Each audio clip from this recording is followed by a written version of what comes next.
आज मैं राष्ट्र हित, राष्ट्र सुरक्षा और राष्ट्र स्वाभिमान के एक बहुत महत्वपूर्ण विषय पर बोलने के लिए उपस्थित हुआ हूँ। मैं अपनी पार्टी का आभार प्रकट करता हूँ कि जिन्होंने मुझे बोलने का अवसर दिया। मैं जो कहने जा रहा हूँ वो केवल मेरे व्यक्तिगत विचार नहीं, कोई मेरी पार्टी या मेरी सरकार के ही केवल विचार नहीं, ये 140 करोड़ भारतीयों की जनमानस की ये भावना है। सबसे पहले तो हम भारतीय सेना के वीर सैनिकों के वीरता, पराक्रम और उनके अदम्य साहस को सैल्यूट करते हैं पूरे सदन की ओर से। यही नहीं, भारत ने लगातार, माननीय प्रधानमंत्री मोदी जी ने हर बार शांति का प्रयास और शांति का हाथ बढ़ाया, लेकिन पाकिस्तान ने हर बार आतंक का रास्ता अपनाया। 2014 में भी ओथ लेते समय पाकिस्तान के प्रधानमंत्री को भी निमंत्रण दिया था। उसके बाद भी माननीय प्रधानमंत्री जी लाहौर गए, बगैर किसी सुरक्षा के गए, साहस और सही इरादों के साथ शांति के लिए गए थे। लेकिन बदले में क्या मिला? बार बार आतंकी हमले। और जो 22 अप्रैल 2025 को पहलगाम में हुआ, उसका उल्लेख यहां पर जितने सांसद आज तक विपक्ष से बोले हैं, किसी एक भी सांसद ने खड़ा होकर यह नहीं कहा कि इस आतंकवादी हमले में धर्म पूछकर कलमा पढ़ने के लिए बोला गया, पैंट उतार कर देखा गया, फिर मौत के घाट उतारा गया। इतना बोलने में विपक्ष के सांसदों को क्या दर्द थी। जब रक्षा मंत्री जी भारतीय सेना की उपलब्धियों की चर्चा कर रहे थे तब कोई ताली नहीं थी, कोई मेज नहीं थपथपा रहे थे। और आज भी अगर मैं कहूं कि निहत्थे और निर्दोष नागरिकों को धर्म पूछकर मारने का अगर पहली बार ऐसा काम हुआ है, उन्होंने धर्म के नाम पर देश को बांटने का, देश में दंगे फैलाने की सोच को लेकर चले, लेकिन नरेंद्र मोदी जी के नेतृत्व में 140 करोड़ भारतीय एकजुट होकर खड़े रहे। पूरा भारत एक साथ खड़ा रहा। उस शाम भारत के घरों में दिए नहीं जले, यहां तक कि रात में घरों का चूल्हा भी ठंडा पड़ा रहा। इन लश्करे आतंकियों ने हमारी बहनों के सिंदूर को मिटाया है। हमारे देश, हमारे लोकतंत्र, 140 करोड़ भारतीयों को चुनौती दी। हमारी सशक्त सरकार और हमारी सशक्त सेना को एक तरह से चुनौती देने का दुस्साहस किया। प्रधानमंत्री मोदी जी ने कहा था कि भारत पहलगाम के साजिशकर्ताओं को उनकी कल्पना से परे सजा देगा। और ऑपरेशन सिंदूर में हमने देखा कि भारतीय सेना की जो शक्ति है, एकता और संकल्प एक प्रतीक बन चुका है। यह शक्ति आतंक के साए को कुचलकर भारत के गौरव को विश्व पटल पर उजागर कर रही है। मैं इतना कहूंगा माननीय सभापति जी, कुछ बात है कि हस्ती मिटती नहीं हमारी, सदियों रहा दुश्मन दौरे जमाना हमारा। और 7 मई को हमने इन दुश्मनों को जवाब देते हुए भारतीय सेना ने पाकिस्तान के अंदर आतंकी ठिकानों पर अचूक और निर्णायक प्रहार किया, और ऐसा प्रहार किया कि जिसका दर्द आज तक पाकिस्तान को हो रहा है। 25 मिनट में 9 आतंकी ठिकानों पर 24 ठीक प्रहार करके हमारी सेना ने 100 से अधिक आतंकियों और आतंकी ठिकानों को ध्वस्त करने का काम किया। एक ही झटके में जमींदोज करने का काम किया। यह भारत की त्रिशक्ति जल, थल, नभ का एक संगम था। हमने विश्व को साफ शब्दों में बता दिया कि भारत के विरुद्ध अगर कोई आतंकवाद की किसी घटना को अंजाम देगा तो हमला भारत पर हमला माना जाएगा, भारत के खिलाफ युद्ध माना जाएगा, और भारत इसे अपने तरीके से निपटेगा। और इसका करारा जवाब भी देखा। जो आंख उठाकर देखेगा उसको ऐसी दर्द दी जाएगी कि उसकी आने वाली पीढ़ियों को भी दर्द महसूस होती रहेगी। ये भारत का आतंकवाद के विरुद्ध शंखनाद था। ये अब भारत, मैं स्पष्ट करना चाहता हूं, भारत डोजियर नहीं, डोज देगा। अब भारत सबूत नहीं, आतंकी आकाओं को ताबूत भेजेगा। ये नया भारत है और ये नए भारत का this is the new normal of new India. This is PM Modi's zero tolerance policy towards terrorism. जब दूसरे दिन पाकिस्तान ने भारतीय सेना और हमारे सिविलियन ठिकानों पर हमला करने का प्रयास किया तो हमारी भारतीय सेना ने एक बार फिर पाकिस्तान के 11 एयरबेस पर हमला करते हुए उसको नेस्तनाबूद कर दिया। This was a strike on the 11 Pakistan air bases and it made it the graveyard of military defeat of Pakistan. मौका मिले तो आप अपने पड़ोसी मुल्क पाकिस्तान से पूछ लें कि भारतीय मिसाइलों ने कैसा कहर ढाया था। 2.5 महीने बाद भी रहीम खान एयरबेस पर आज बैलगाड़ी चलाने लायक भी नहीं बचे। वर्षों वर्षों तक अगर आपने सुना होगा तो ये कहते थे कि भारत से हजारों साल तक जंग लड़ते रहेंगे। गज़वे हिंद के मंसूबे पाले बैठे थे, ब्लीड इंडिया विद 1000 कट्स के मंसूबे पाले बैठे थे और ये मंसूबे पालने वाले 48 घंटे भी भारतीय सेना का मुकाबला नहीं कर पाए। भारतीय सेना ने ऐसा दर्द देने का काम किया है। और मैं विपक्ष के लोगों को कहना चाहता हूं, राहुल जी तक संदेश जरूर पहुंचा देना, भारतीय सेना वहां पर मारती है जहां सबसे ज्यादा दर्द होता है। Indian army strikes the enemy where it hurts the most, in mind, in might and on their map।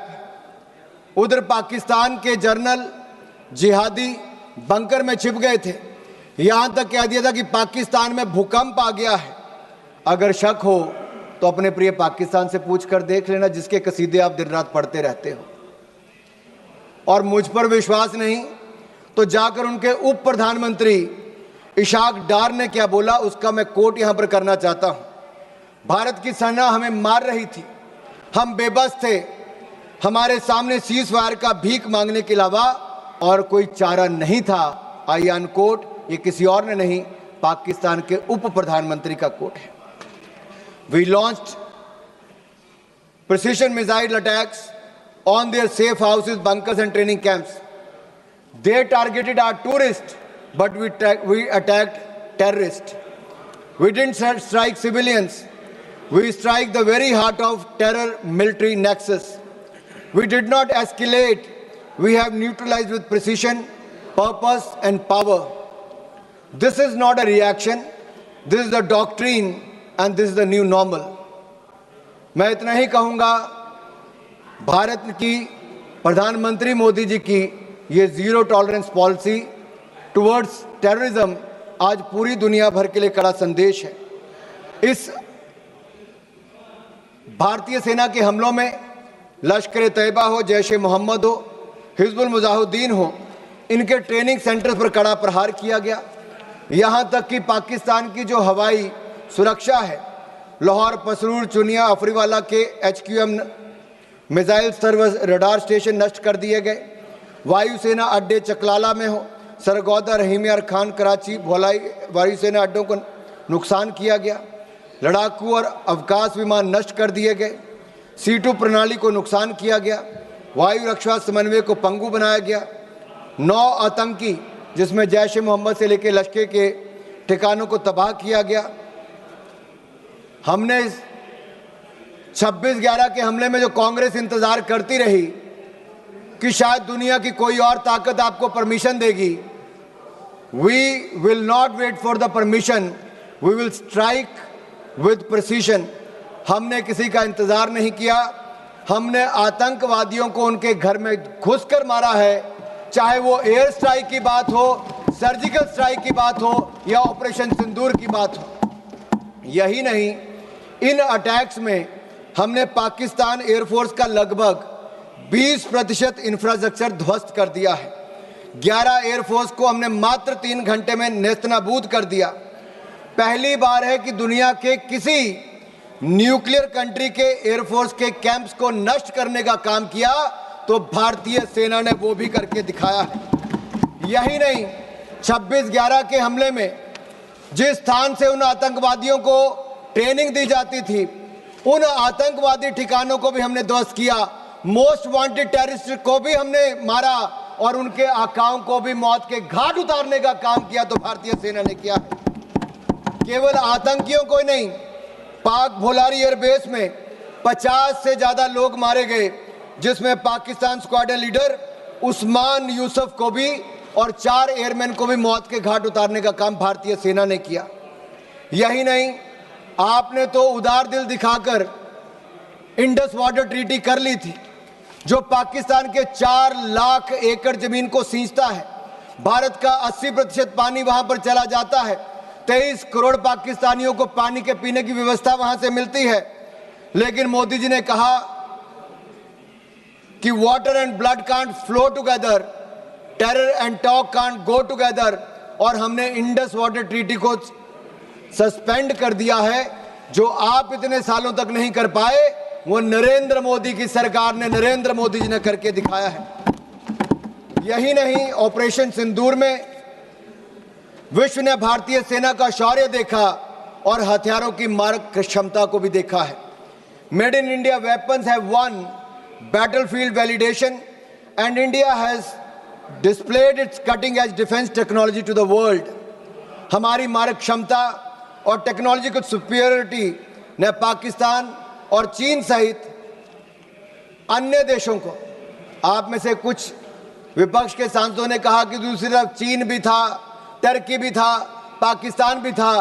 अरे ये स्पष्ट उदाहरण है आप सबके लिए, चाहे चीन था, टर्की था, पाकिस्तान था, अकेला भारत और भारतीय सेना तीनों पर भारी पड़ी है। ये दिखता है भारतीय मेक इन इंडिया प्रोडक्ट्स भी कैसे भारी पड़े हैं।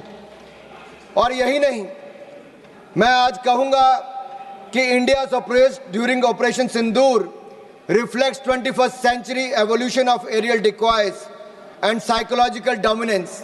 This is just not warcraft, it is Minecraft. India has displayed a textbook case of aerial combat.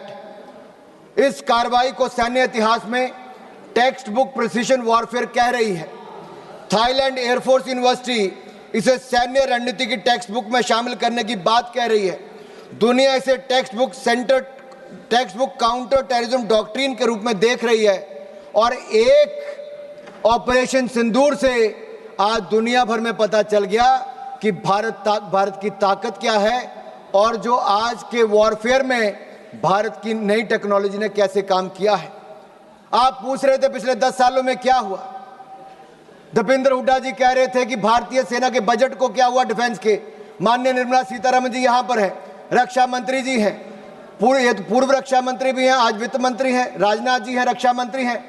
Modi सरकार में 2.5 लाख करोड़, आपके समय 2013-14 में डिफेंस बजट था, 2.5 लाख करोड़ से बढ़कर 6,22,000 करोड़ रुपया बजट कर दिया है।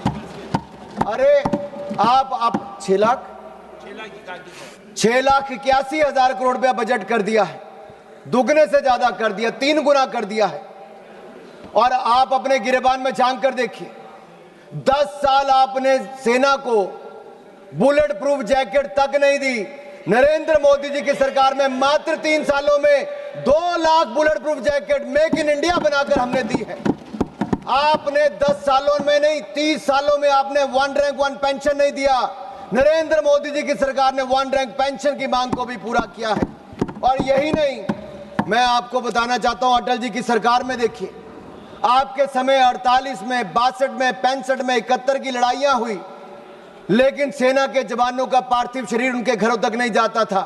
अटल बिहारी वाजपेयी जी की सरकार बनी, तब जाकर पार्थिव शरीरों को उनके घर तक पहुंचाने का काम किया। तो अटल बिहारी वाजपेयी की सरकार ने, भारतीय जनता पार्टी की सरकार ने किया। और धर्मेंद्र जी, मैं इतना जरूर कह दूं, अरे मैं तो हिमाचल प्रदेश से आता हूं। हिमाचल प्रदेश राज्य छोटा है, लेकिन सेना में बड़ा योगदान है। अगर देश को पहला परमवीर चक्र विजेता किसी ने दिया तो मेजर सोमनाथ शर्मा हिमाचल प्रदेश ने दिया है। कारगिल युद्ध में अगर 52 शहादत सबसे ज्यादा हुई तो हिमाचल प्रदेश की हुई। 4 परमवीर चक्र विजेता हुए तो उसमें से 2 कैप्टन विक्रम बत्रा, राइफलमैन संजय कुमार भारत हिमाचल प्रदेश से हुए हैं। सर माननीय सभापति जी, मैं इतना कहना चाहता हूं, आज नरेंद्र मोदी जी की सरकार में हमने अपना एक्सपोर्ट 34 गुना बढ़ा दिया है। 686 करोड़ से बढ़कर लगभग 24,000 करोड़ हो गया। हमारी defence manufacturing, defence production 1 lakh crore एक साल की पार कर गई और 193 हमने नए कॉन्ट्रैक्ट 2,09,050 करोड़ के एक साल में करके दिखाए और 100 देशों को डिफेंस प्रोडक्ट भारत देने का काम करने जा रहे। यही नहीं, लेकिन आपको डर तो होगा ही, क्योंकि जब मैं आपके सवाल खड़ा कर रहा हूं तो आपके पास उसका कोई जवाब नहीं है। मैं आपसे इतना जरूर पूछना चाहता हूं कि आखिरकार जब सेना की और सैन्य क्षेत्र में हमारे उपलब्धि की बात आती है तो आपके होंठ सिल क्यों जाते उनकी तारीफ करते हो? कितने युद्ध देश ने देखे, लेकिन इस लड़ाई में मैं कहना चाहता हूं, भारत ने ना एक सैनिक खोया है, ना एक सैनिक खोया, ना एक सैनिक शहीद हुआ, ना युद्ध हुआ, लेकिन फिर भी हमारी विजय हुई, शोर भी नहीं हुआ, सिंहनाद की गूंज उठी है। ये भारत ने करके दिखाया है। मोदी जी की नीति और सेना की रणनीति काम आई है। प्रधानमंत्री मोदी जी के बारे में ये कहूंगा, जब वो मुख्यमंत्री भी नहीं थे, उस समय हिमाचल के प्रभारी थे। कारगिल के युद्ध में वो उस समय भी सेना के जवानों का हाल पूछने कारगिल गए थे, और जब से वो प्रधानमंत्री बने हैं, हर दिवाली सेना के जवानों के साथ मनाने का काम प्रधानमंत्री मोदी ने किया है। सेना को सशक्त भी किया।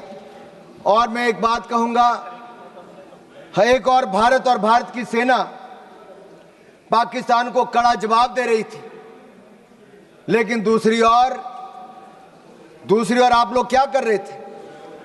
राहुल गांधी जी क्या कर रहे थे? सबूत मांग रहे थे और साथ ही साथ कवर फायर भी दे रहे थे। कवर फायर किसको दे रहे थे, ये आपको पूछना पड़ेगा। आपने कहा कि हमने सरेंडर कर दिया। हमने स्पष्ट किया है कि जब तक हमने ऑपरेशनल और मिलिट्री ऑब्जेक्टिव पूरा नहीं किया, तब तक हमने सीजफायर नहीं किया था, और तीसरे पक्ष की मध्यस्थता को हमने पहले नकार दिया था। और यही नहीं, एक बात तो मैं आपको स्पष्ट कर देना चाहता हूं, आज भारत का दूसरा सबसे लंबे समय तक प्रधानमंत्री के पद पर रहने वाला कोई व्यक्ति है तो उनका नाम नरेंद्र मोदी है। 2001 से लेकर 2025 तक, मुख्यमंत्री से लेकर प्रधानमंत्री तक, 25 साल में एक दिन की भी छुट्टी लिए बिना देश के लिए हर पल जीने का काम करने वाले नरेंद्र मोदी हैं। आपने भारत की सेना पर प्रश्न चिन्ह खड़ा किया है। मैं इतना कहूंगा, हम दुनिया का सबसे बड़ा लोकतंत्र है, दुनिया की चौथी बड़ी अर्थव्यवस्था है, दुनिया के सबसे लोकप्रिय प्रधानमंत्री नेता हमारे पास हैं। भारत को झुकाने वाला कोई कमाई का लाल पैदा नहीं हुआ जो झुका सके। भारत को कोई झुका सके ऐसा किसी में दम नहीं। भारत से विश्व है, हम किसी से कम नहीं, हम किसी से कम नहीं। आदरणीय सभापति जी, भारत 2.5 मोर्चे पर लड़ाई लड़ रहा था। 2 मोर्चे तो सबको पता है, लेकिन ये जो आधा मोर्चा है ना, उस आधे मोर्चे में एक राहुल ऑक्युपाइड कांग्रेस भी है। राहुल ऑक्युपाइड कांग्रेस क्या, मैं बताऊंगा।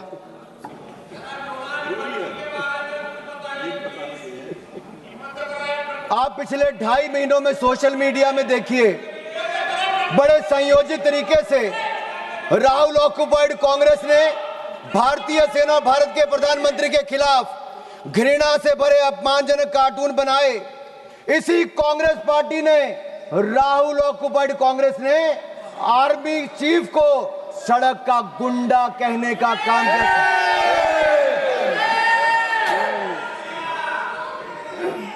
अभी भी हंसते हैं। अरे राहुल गांधी जी को सदन में खड़े होकर शर्म से माफी मांगनी चाहिए, पूरे देश से, भारतीय सेना से माफी मांगनी चाहिए। आप आर्मी चीफ को सड़क का गुंडा कहते हो, और बाटला हाउस कांड में शहीद होने वाले इंस्पेक्टर मोहनचंद शर्मा को आप श्रद्धांजलि तक नहीं दे पाए, लेकिन आपकी पूर्व राष्ट्रीय अध्यक्ष आतंकवादियों के मरने पे आंसू बहाने वहां चली गई थी।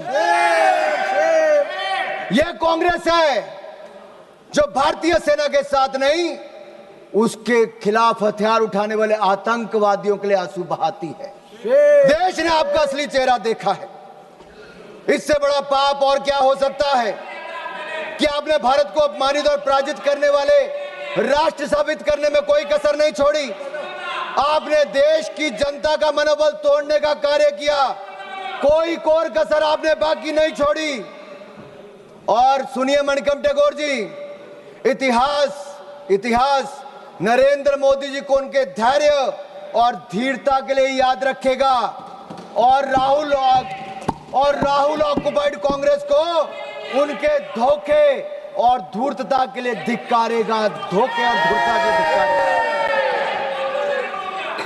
और मैं आपको बताऊं, जिस नेता की आप अपने की बात करते हैं, 2 बार देश की जनता ने लीडर ऑफ ऑपोजिशन बनने के लायक भी नहीं दिया। एक बार तो अमेठी की जनता ने हरा दिया, और अगर रो धोकर लीडर ऑफ ऑपोजिशन बन भी गए तो मैं कहना चाहता हूं वो एलओपी से एलओबी बन गए हैं। किरण जी पूछ रहे एलओबी का ही है भाई, पार्लियामेंट्री अफेयर मिनिस्टर को तो मुझे बताना पड़ेगा। एलओपी लीडर ऑफ ऑपोजिशन से एलओबी लीडर अपोजिंग भारत बन गए हैं।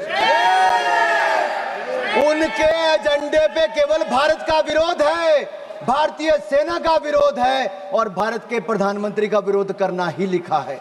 इसलिए आज से उनको एलओबी कहना शुरू करना पड़ेगा।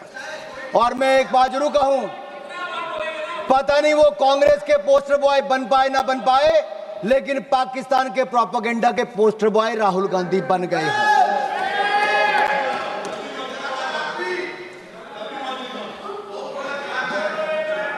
आपकी दुआ स्वीकार हो।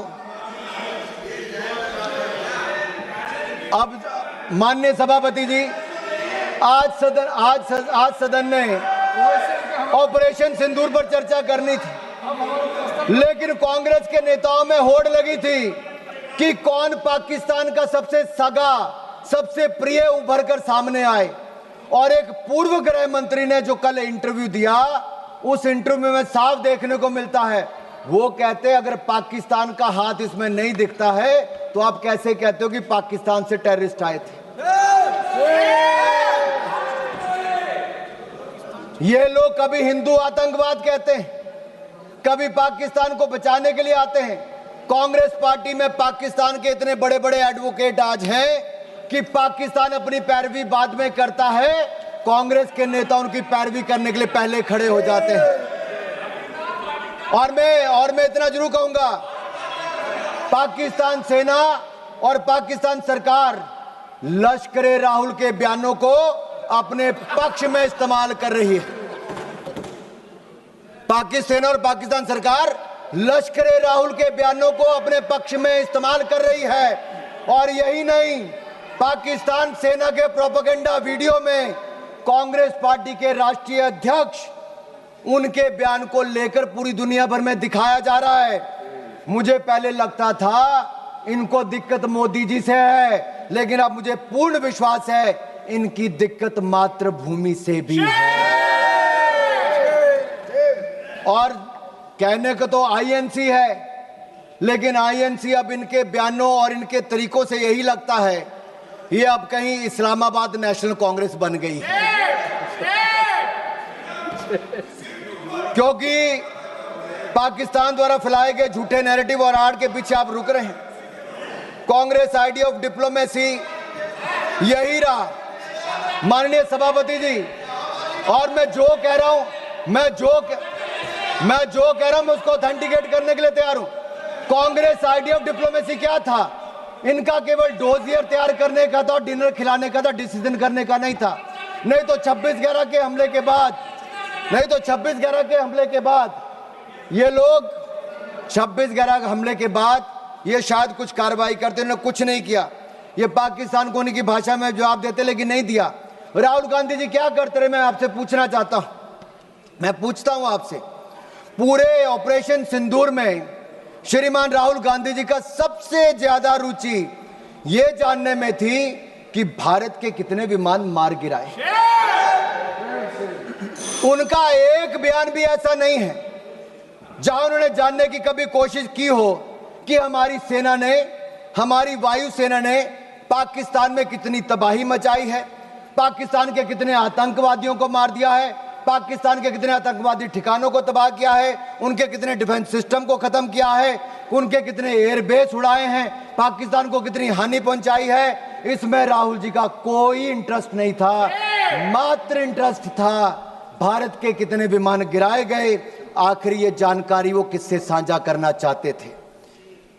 जिनके हाथ रक्षा दलाली में रंगे रहे हों, अब किसके लिए दलाली करना चाहते हैं ये मुझे पता नहीं। और मैं तो इतना ही कहूंगा, जुबान पर पाकिस्तान, दिलों में साजिश पलती है। ऐसे लोगों की वजह से ही तो चिताएं जलती हैं। देश को लूटकर जो अपने महल बनाते हैं वो इतिहास में गद्दार कहलाते हैं, गद्दार कहलाते हैं। ऑपरेशन सिंदूर पे मैं कहूंगा हमारी सेना ने तो किया, वो दुनिया ने देखा, लेकिन उसके ठीक बाद प्रधानमंत्री मोदी जी आदमपुर एयरबेस पर गए और अपनी सेना का मनोबल बढ़ाने का काम भी किया। तो नरेंद्र मोदी जी ने किया। फेक प्रोपेगेंडा चलाया जा रहा था कि आदमपुर एयरबेस खत्म कर दिया। अगर खत्म हो गया तो प्रधानमंत्री कैसे उतरते? S-400 पीछे खड़ी दिखती थी, आपकी आंखों में, आपके चश्मे नहीं दिख रही होगी, दुनिया ने देखा है। यही नहीं, मैं आपको यह कहना चाहता हूं, न्यू रूल ऑफ एंगेजमेंट में हमने तय कर दिया है कोई भी आतंकवादी घटना को एन एक्ट ऑफ वॉर माना जाएगा। मैडम मैं 5-7 मिनट और लूंगा, मेरे जो टाइम मुझे पार्टी ने दिया, मैं 5-7 मिनट, किरण जी भी यहां पर हैं। और न्यूक्लियर ब्लैकमेल की जब बात चलती है, अटल बिहारी वाजपेयी जी ने भी स्पष्ट कर दिया था और नरेंद्र मोदी जी की सरकार ने तो कह ही दिया है। हमने एस्केलेशन भी नहीं की, हमने केवल आतंकवादी ठिकानों को प्रहार किया। लेकिन जब पाकिस्तान ने हमारे सेना या सिविलियन ठिकानों पर प्रहार करने का प्रयास किया तो हमने ऐसा जवाब दिया है कि कांग्रेस नहीं, पाकिस्तान सदा याद रखिए, गलती से। मैं जहां तक सिंधु डैम की बात है, इंडस वाटर ट्रीटी को हमने सस्पेंड किया है।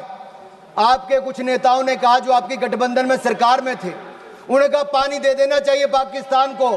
प्रधानमंत्री मोदी ने कहा सिंधु में पानी और खून, सिंधु नदी का पानी और खून एक साथ नहीं बह सकते। तुम हमारा खून बहाओगे, तुम्हें पानी नहीं पिलाएंगे।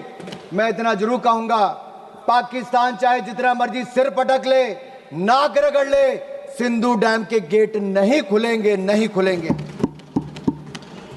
आदरणीय सभापति जी, जो प्रतिनिधि मंडल माननीय प्रधानमंत्री मोदी जी ने दुनिया भर में भेजे, वो 7 प्रतिनिधि मंडल में एक मुझे भी जाने का अवसर मिला। सुप्रिया जी हमारा नेतृत्व कर रही थी। और मैं सदन में एक बात जरूर कहना चाहता हूं, ये जो प्रतिनिधि मंडल थे, ये किसी दल या किसी विचारधारा का प्रतिनिधित्व नहीं कर रहे थे, हम राष्ट्र का प्रतिनिधित्व कर रहे थे। हमारे मत अलग हो सकते हैं, हाँ, हम में मतांतर हो सकता है, मत भिन्नता हो सकती है, मन का भेद हो सकता है, लेकिन जब राष्ट्र का प्रश्न हो तब हम एक हैं, हम एक मत हैं, हम भारत के पक्ष में हैं, हम सबके लिए राष्ट्र सर्वोपरि है। और मैं कह सकता हूं कि 7 के 7 प्रतिनिधि मंडलों में किसी भी दल का कोई भी सांसद होगा, उसने दलगत राजनीति से ऊपर उठकर देश की बात की। आज पूरे सदन की ओर से मैं उनका धन्यवाद करता हूं, उनको नमन करता हूं। हम सिर्फ 5 मिनट में खत्म कर रहे हैं। एक मिनट में कर लीजिए। मेरा 2 पॉइंट इंपॉर्टेंट है, इसको लेना जरूरी है। सिर्फ 2 पॉइंट इंपॉर्टेंट, एक इसमें हमने हासिल क्या किया और दूसरा सरेंडर विषय है। मैं इतना कहूंगा, अंतर्राष्ट्रीय मंच पे हम किसी का साथ लेने नहीं गए थे। भारत ये बताने गया था कि भारत अपने दम पर आतंकवादी के आकाओं को मुंह तोड़ जवाब दे सकता है, और हमने मुंह तोड़ जवाब दे दिया है। हम फर्स्ट हैंड इंफॉर्मेशन देने गए थे, किसी का सहयोग मांगने नहीं गए थे। और 193 देशों में से 190 देशों ने एक साथ इन आतंकवादी हमलों की निंदा की है। ये नरेंद्र मोदी जी का दिखाता है। और यही नहीं, मुस्लिम देशों में भी पाकिस्तान को अलग थलग करने का काम किया, आतंकवाद के खिलाफ एक वैश्विक माहौल बनाया। और मैं कहना चाहता हूं कि जो रवैया कांग्रेस का रहा इस समय, वो सबसे अधिक निराशाजनक, अपमानजनक और आपत्तिजनक था। सेना और सरकार पर हमला करने में कांग्रेस कहीं पीछे नहीं रही, लेकिन भारत में जहां नरेंद्र मोदी जी की सरकार में हम लगातार आगे बढ़े, एक फेक नैरेटिव कांग्रेस के नेता द्वारा चलाया जा रहा है कि सरेंडर सरेंडर। माननीय सभापति जी, अगर पिछले 78 साल का हिसाब लिया जाए तो कांग्रेस ने कितने ब्लंडर और सरेंडर किए, ये आज देश को मैं बताना चाहता हूं और इन 2 मिनटों में बताऊंगा। 1948 में कश्मीर जैसे आंतरिक विषय को संयुक्त राष्ट्र में ले जाकर सरेंडर किसने किया? कांग्रेस ने। 1950 से 60 के दशक में एक्साई चीन को बंजर जमीन कहकर चीन की झोली में डालने का ब्लंडर किसने किया? कांग्रेस ने। 1954 में तिब्बत के अधिकार को छोड़कर चीन को कब्जा करने का स्वीकार किसने किया? कांग्रेस ने। 1958 में नून नेहरू समझौते के तहत बेरूबारी को पूर्व पाकिस्तान में स्थानांतरित करने को सरेंडर किसने किया? कांग्रेस ने। 1960 में पंजाब के सरजा माजरा, रख हरदीप सिंह पठान के, सुलेमान के, चक लोधी को पाकिस्तान को सौंपकर सरेंडर किसने किया? कांग्रेस ने। 1960 में सिंधु जल संधि के तहत पाकिस्तान को $174 मिलियन, आज के 14,000 करोड़ के बराबर, ये सरेंडर किसने किया? कांग्रेस ने। माननीय सदस्य प्लीज। 1963 में पाकिस्तान ने पीओके में 5,180 वर्ग किलोमीटर क्षेत्र चीन को सौंपने का काम किसने किया और चुप रहा? कांग्रेस ने। 1974 में इंदिरा गांधी ने एक समझौते के तहत कच्चा थीवू द्वीप श्रीलंका को सौंप दिया, सरेंडर किसने किया? कांग्रेस ने। संयुक्त राष्ट्र की सिक्योरिटी काउंसिल की सीट चीन को सरेंडर किसने की? कांग्रेस ने। भारत के हितों को किसने बेचा? 62 के युद्ध में अमेरिका से एयरफोर्स सपोर्ट की मांग कर सरेंडर किसने किया? कांग्रेस ने। 1965 में पाकिस्तान से जंग जीतकर 68 में 828 स्क्वायर वर्ग किलोमीटर पाकिस्तान को किसने सरेंडर किया? कांग्रेस ने। 1970 की जंग में पाकिस्तान के 93,000 सैनिक भारत के 56 सैनिक लिए बिना माननीय என்னுடைய வணக்கத்தை தெரிவித்துக் கொள்கின்றேன். பகல்காம் தாக்குதலுக்கு எதிராக தேசமே ஒன்றுபட்டு நிற்கிறது. வீழ்ந்த ஒவ்வொரு உயிரும் सभापति जी ஏற்படுத்திய कांग्रेस का सरेंडर अभी पूरा नहीं हुआ भाई। कांग्रेस ने बहुत सरेंडर किया है, कांग्रेस ने बहुत सरेंडर किया, ब्लंडर भी बहुत किए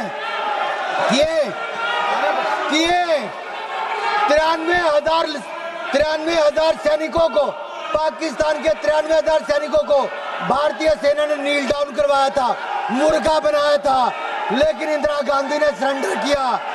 अपने 54 भारतीय सैनिकों को लिए बिना पाकिस्तान के आगे सरेंडर किसने किया? ताशकंद समझौते में हाजी पीर दर्जे जैसे अति महत्वपूर्ण रणनीतिक क्षेत्र को पाकिस्तान को वापस देकर सरेंडर किसने किया?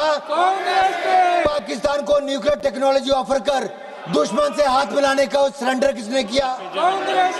1984 में इंदिरा गांधी ने पाकिस्तान के कोटा परमाणु संयंत्र पर हमला करने से इनकार कर दिया, सरेंडर किसने किया? कांग्रेस ने।